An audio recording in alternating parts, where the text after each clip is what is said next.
funded in part by the Corporation for Public Broadcasting.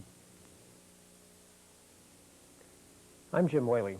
It's a great pleasure to welcome to this cinema showcase one of our most prominent filmmakers, director John Carpenter. His first major film, Halloween, established his reputation, and his latest motion picture is Starman, starring Jeff Bridges.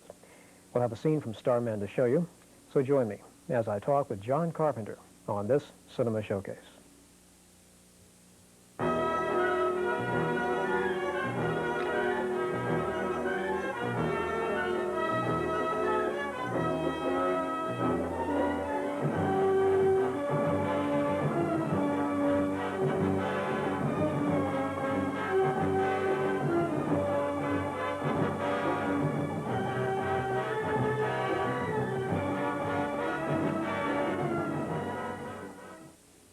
Thank you very much for joining Cinema Showcase, and join me right now in welcoming John Carpenter. John, good to see you. It's good to see you.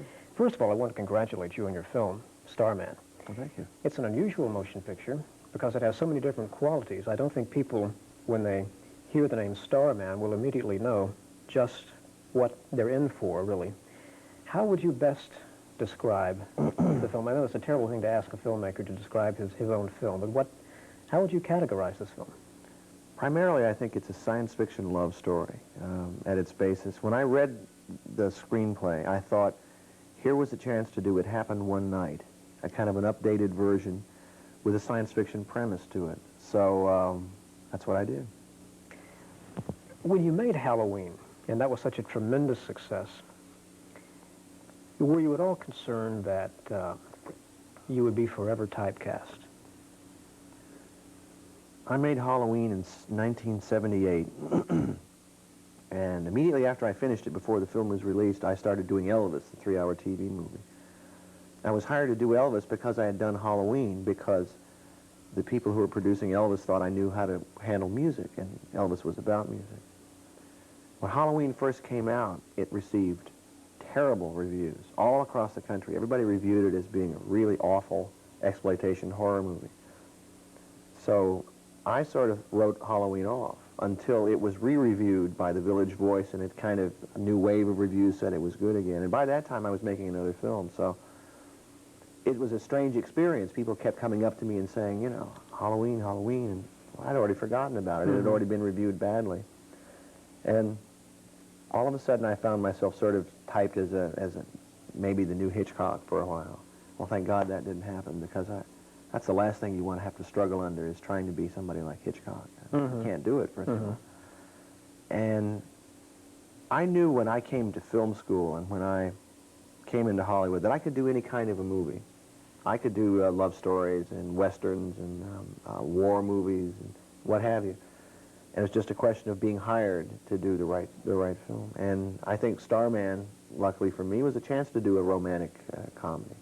And I'm really excited about it. But for better or worse, your more profitable films, I suppose, up to this point, have been those films that have been in the suspense genre, haven't they? Thrillers, action pictures, suspense films, yeah. And Halloween, The Fog, and Escape from New York, and The Thing, and those kinds of films, which I love dearly. I love those kinds of movies, and always have and always will. But that's not the only thing I can do. And hopefully Starman will help prove that. Yeah. When you were thinking about the casting for Starman, did Jeff Bridges come immediately to mind? Not at first. The casting of Starman came about kind of backwards, because I went to New York to interview actors, and I met Karen Allen, and all of a sudden I knew that's Jenny Hayden. She had this quality about her which I found her extremely beautiful to look at, and really, really fascinating. I couldn't take my eyes off of her eyes and her face.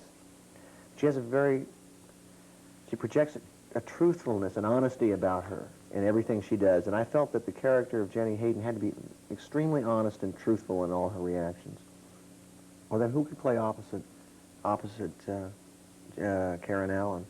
I interviewed several people and finally came to Jeff, and not finally came, but met Jeff, and there was something about Jeff, and I went back and looked at some of his films. He is a physical actor. All of his characterizations have something physical about them. He's different in every one of them. He's not a typical Hollywood movie star, and I thought maybe there's a danger if we cast somebody who's really well known as Starman, Richard Gere as Starman. I don't know if it would work. Not that Richard Gere isn't a good actor, but I think the audience needs not identify him with a big star. So Jeff was just right, and Jeff was also brave enough to try it, so off we went. He has been called, in films, an American innocent. That's pretty good. He has a quality to him that, but Jeff personally is a real sweet man. He's kind of an old hippie from the old days. He still has sort of peace and love in him, you know. And that kind of comes out in his characters. Even when he was playing the football player and Against All Odds, there was something about him that you really liked to watch. I think the camera loves him, too. Loves to watch him. Yeah. Which is a sign of any great actor has that, I think, any great movie actor. You know, I think that's it's one of the reasons that people give for the failure of, the movie he made last year before last, Kiss Me Goodbye, in which he was cast against type as the one character in the piece you really weren't supposed to like. And audiences wouldn't accept him in that kind of role. So, therefore, they say that's why the picture failed. There's something about him that you instinctively like. I think so, yeah. Of course, I think Jeff would love to play villains, and he may do one. You may wait and see. It'd be very effective, probably. Yeah, I think so. We have a scene from your film that I'd like to show. What do we need to know about this clip? What leads up to it? Well, this is Jenny and Starman are driving across country, and this is a certain point in the journey of their first day. And Starman is learning about the Earth. He's learning that the car needs gasoline. And at the beginning of this scene, he's learning that human body needs food. And he's driving the car, and he's learned how to drive by watching Karen Allen. So we'll sort of start from there. Okay, should we say that he is, first of all, an extraterrestrial? That's right. Who has somehow wound up on Earth. That's right. And Okay. he's cloned himself to look exactly like Karen Allen's dead husband. And so here they go. All right. Here's a scene right now from John Carpenter's film, Starman. Do you ever get hungry? Empty here. Like a car needs gas? Yes. His body has a terrible emptiness. This is called hungry? Yeah, and when people get hungry, they have to eat food. Eat. Yes, we must do that. Then we'll stop at food station. You have hungry too. I'm starving. Haven't eaten since. Oh my God! Look out! What are you doing?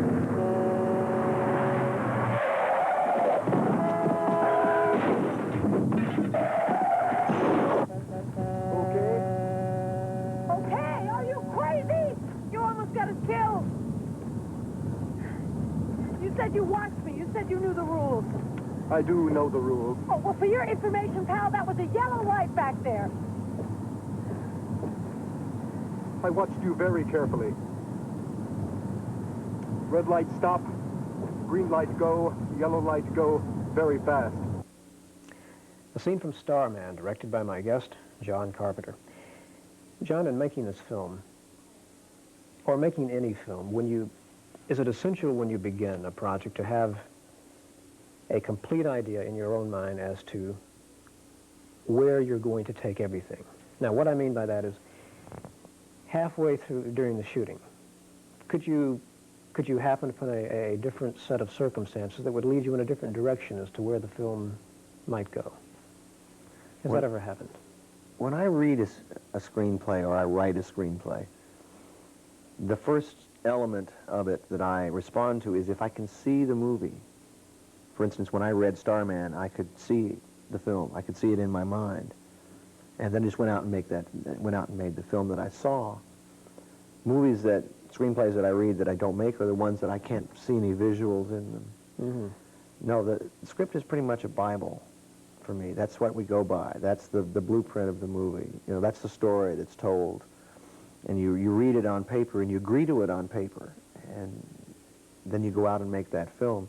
The problem comes sometimes if you try to change something out in the boondocks when you're shooting, and what seems like a good idea at 4 in the morning on a kind of a cold night may not seem quite so great when you get back into the screening room and you look at it and say, oh, why did I let them do that? So that's why you stick with your script, you know. Now, that does not mean you're not open to contributions or improvisations or whatever from your actors. Oh, absolutely. Now, I encourage improvisation and taking a scene into maybe a different direction, adding colors to a scene. No, that's just part of making a film. But to change the meaning of a scene or to change the plot or to change something really basic to the story, no, I don't think so. I don't believe in that. It would seem to me, though, that the suspense genre would be the type film that would least likely lend itself to change, because it depends on certain things happening at certain points in order to get the whole message across, if you follow me. So that's why suspense is so difficult to do, because it's constructed. You start with the story, and you construct the story in such a way to create suspense in the audience's mind. Or then when you film it, you have to film it a certain way. You can't film it another way, because it won't be suspenseful. That's very technical and very difficult to do, and oftentimes it's frustrating because there's some magic that takes place when you're constructing a suspense story that just makes it click, or sometimes it doesn't. Right, now when you say you see things in a visual sense when you're reading the script, does that mean you're already plotting out the camera angles and so forth? I pretty much don't think in terms of angles when I read a script. I try to read a script as if I was seeing the movie. And as I was sitting in a dark theater, and there's a screen up there, and the lights go down, and the movie starts, and I'll start reading the script. And if it's suddenly, I can see the film and I'm wrapped up in it as I'm reading it. And then I say, well, that's for me, let's go. Because, you know, there are those directors, and to this day it puzzles me how they were able to function, but there were some brilliant directors who were able to write a script, storyboard the whole thing, and not, to my knowledge, change anything on the set. Hitchcock worked that way, apparently, with very little input from his actors.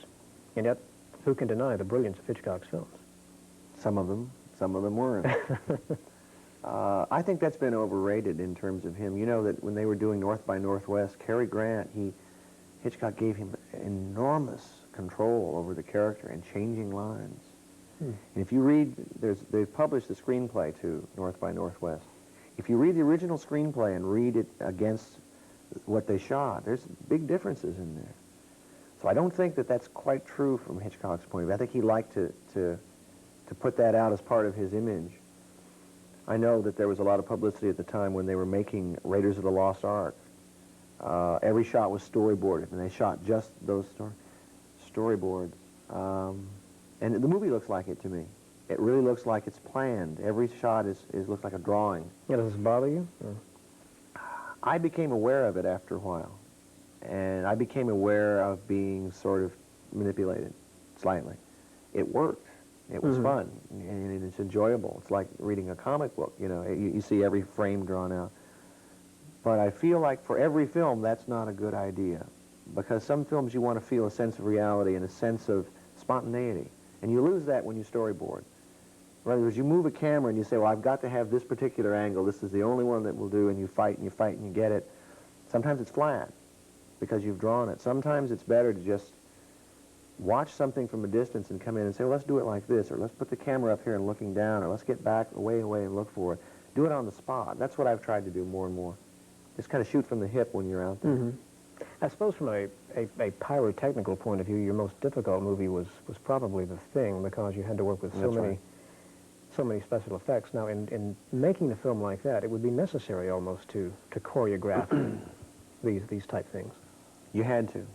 And yet, no matter how much we drew pictures of what was going to happen, we would get to the set to shoot it, and it's not what it appears to be. The Thing, doing the monster in The Thing was like a radio show. You had to suggest so much because what was really there wasn't there. By that I mean it didn't look real. So you had to use shadows and sounds, and people talk about how explicit it was. It really wasn't.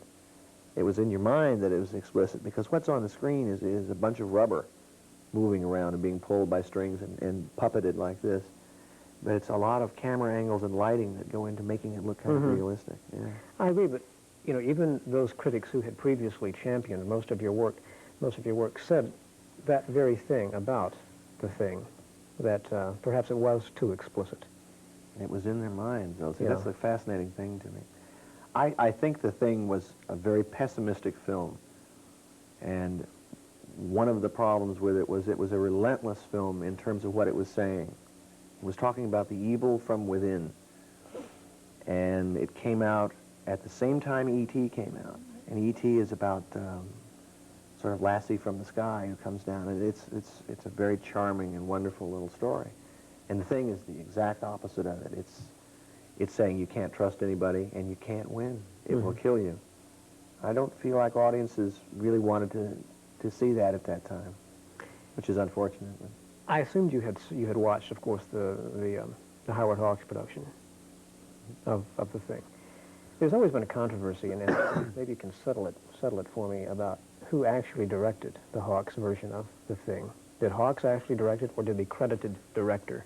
Was it Christian Nyby? Christian Nyby was Howard Hawks' editor for many years. He did Red River and he did several other things. And Hawks was down at SC, and I saw him down there in 1971, and I asked him who had directed it. And at the time he said no, Christian Nyby directed this. I gave him a few suggestions, but over the years his story kind of changed, and he took more and more credit for having directed it. It's so much a Hawks film. With the overlapping dialogue and the camera angles. I would be real surprised. I've seen other work of Mr. Nyby's also, and it doesn't seem to have the same consistency. So Yeah. it's just a guess. Who among the Hollywood veterans would be your favorite filmmakers? Well, my favorite director, who we just talked about, is Howard Hawks. He's influenced my career probably more than my work, more than anybody else. John Ford, Louis Buñuel, who recently just died. Some of the more, Orson Welles. Some of the more modern guys, I really like Roman Polanski. I think he's the best living film director we have right now. But primarily Hawks, Ford, not Hitchcock quite as much. I feel like he did some brilliant work, but I feel like also he did some work. Of course, all of them did work. Everybody does work. I'm glad you mentioned Hawks, because he's a particular favorite of mine, not that the others are not. But above and beyond everything, I think Hawks was a magnificent storyteller. In fact, I suppose there's a book out called Howard Hawks. Storyteller, yeah. Right. But he did wonderful things with the camera. He did wonderful technical things, yet they were all subservient to the story. They call him the invisible technician. The Now, camera that was, bothers some people, that they can't see the flashy dynamics, you know. but the camera was always in the right place for a scene. It shouldn't be over this way a little bit. It shouldn't be over that way a little bit. It was always right. And you look at some of his films, they're magical. Yeah. Because he put the camera at his own eye level. It was just the way Howard Hawks stood to watch a scene. He put it right here. And it was brilliant stuff. His action stuff is some of the best. Do you have a favorite Hawks film? I think my favorite movie of all time, the one I could watch over and over and over again, is Rio Bravo. I think that incorporates all sorts of things that are great about Hawks. His comedy, his action, and so forth. You know, I think that is probably, True Grit aside, John Wayne's best performance. Maybe that The and Red Searchers. River. The Searchers is pretty hot, yeah. Wayne did a lot of great films. I Yeah. think. Walter Brennan, too, in Rio Bravo was... Dean Martin in Great. Rio Bravo. Angie Dickinson in Rio Bravo. In case you're tuning in, this is the Howard Hawks tribute with John Carpenter. You have made so many excellent films that I want to spend some time on. Escape from New York is one I particularly enjoyed. First of all, what were New Yorkers' reactions to this movie? Well, I think a lot of them found it kind of funny, which was supposed to be. Initially, when we were shooting the Statue of Liberty sequence in New York, we had a lot of New Yorkers who were very hostile about it. They're very defensive about seeing New York as a kind of a prison with a lot of... Actually, a lot of New Yorkers said, I would describe the plot of the film, they said, that's not science fiction, that's what it's like right now. They're a little defensive. But Kurt Russell was, I think, superb in that film. He was good. And you had worked with him previously. We did Elvis in together. Elvis. Yeah. And there are a whole crop, if I can use that word, of younger actors who are consistently good. We were talking about Jeff Bridges. He's always good. Who have yet to reach that plateau of stardom that they really should. And it makes you wonder what's holding them back, or... Just the picture. I think it's just the right picture to be in. John Wayne didn't become a star, a big star, till Stagecoach. And then he renewed his career again with Red River. You know, it's the picture that does it, and sometimes it's not the best one that they've done. Yeah. But the audience is funny. They forget sometimes. They forget faces and pictures and movies, and all of a sudden it'll click with one. It's like Michael Jackson's career, for instance. All of a sudden he's this giant phenomenon, and he's been around for years doing very good work. But why all of a sudden does he go like that? Yeah. Let me get back to Halloween for a moment. You had mentioned when the picture first came out, it was not appreciated. It was only a while later. When you made Halloween, did you know that you had made... Are you a good judge of your own work, first of all? Do you mean commercially, or how do you mean that, judge of my work? Well, let's say commercially. After you've made a film, do you have a good sense of whether or not it will take off at the box office? No, my experience is that you go out and you make the best film you can make. You tell the story the best you can tell it. And the elements that go into making a box office hit are fairly mysterious to everyone. If we knew, if I knew, and everybody at the studios knew, everybody would be making hit after hit. Every film would be a hit. I don't think anybody knows 100%. Some better than others. All right, how do you account then for the fanatical following that Halloween has since gained? How do I account for it? Because I think it worked for what it was. It was supposed to be a roller coaster ride. It was supposed to be a horror movie that finally scared you.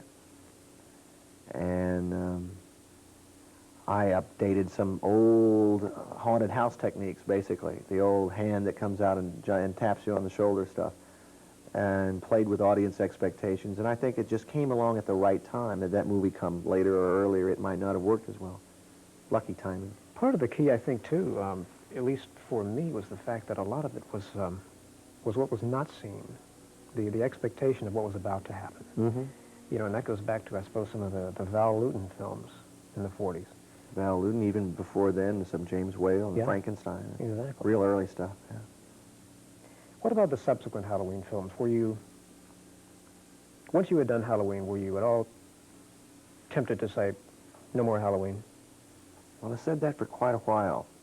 And there are two sides to one when you work in the movie business. One is as an artist, or you think of yourself as a creative person, and the other side is a business person. And I let my producer side come out when they offered me the sequels to Halloween. They offered a nice sum of money, and I also had a lot of hope for giving new directors a chance to make films as I had been given a chance with low-budget films. And the directors who did 2 and 3, Rick Rosenthal and Tommy Wallace, what they were given was a budget, and in some cases a script, and, okay, here are the rules of the game, make your movie. No one's going to bother you. It doesn't always work. I thought Halloween 3 was excellent. I really like that film because it's different. It has a real nice feel to it. I think he's a talented director. On the other hand, I think Halloween 2 is an abomination and a horrible movie. I was really disappointed in it. And but I don't think the director has gone on and done some other films. I think his career is launched now. But I don't think he had a feel for the material. I think that's the problem. He didn't have a feeling for what was going on. And that is vital. Oh, yeah. Getting back to Starman, there have been already some vague comparisons to E.T., and that the Jeff Bridges character is a sort of earthly E.T. or whatever. How do you answer that? Do you agree with that, or? I think it's inevitable because it's a positive visitor from outer space movie. There haven't been many of them. Even Day the Earth Stood Still had Gort, who was a little dangerous in it. But it's all right with me if people compare it that way. Again, I see it as much more of an old-fashioned road comedy. I think it's more like a 1930s or 40s film. It reminds me of the Depression films that Capra made, and also it's like Sullivan's Travels. It reminds me a little of the feel of that, what the feeling is out on the road and the kind of people in America. Well, I think we can say that it's the antithesis, really, of The Thing, in that it is a very positive, a very optimistic film. And when you leave the theater, you leave feeling good. Even though the ending is not entirely optimistic, right, in a sense. It's let's say you leave feeling fulfilled, satisfied, whatever. That's right.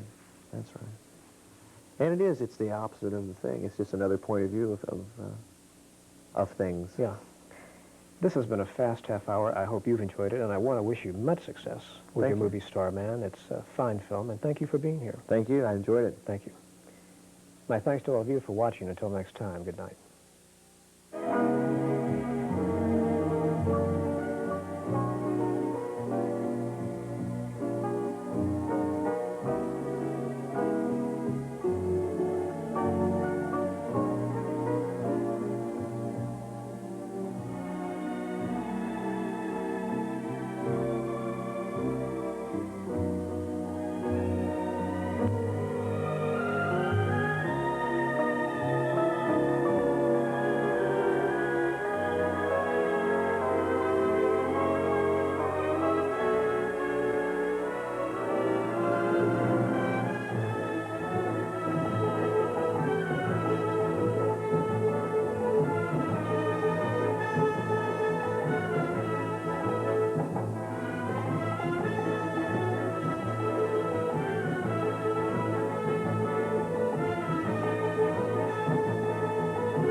This belongs to the real king of the quarry.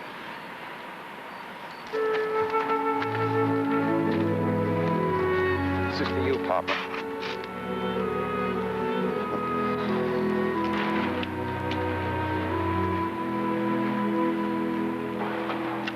Thanks.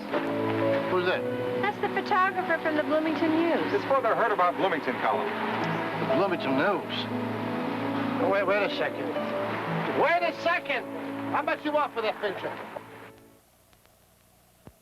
Breaking Away will continue in a moment. Tomorrow on Charlie's Angels, Farrah Fawcett joins a dating service to trace a missing man, but she could be on her way to a date with death. Then the inspiring story of the extraordinary woman who became America's first saint. Kate Mulgrew stars as Mother Seton at a time for miracles. Now stay tuned as two lovely women scheme to reunite a feuding father and son on a festive Christmas cruise.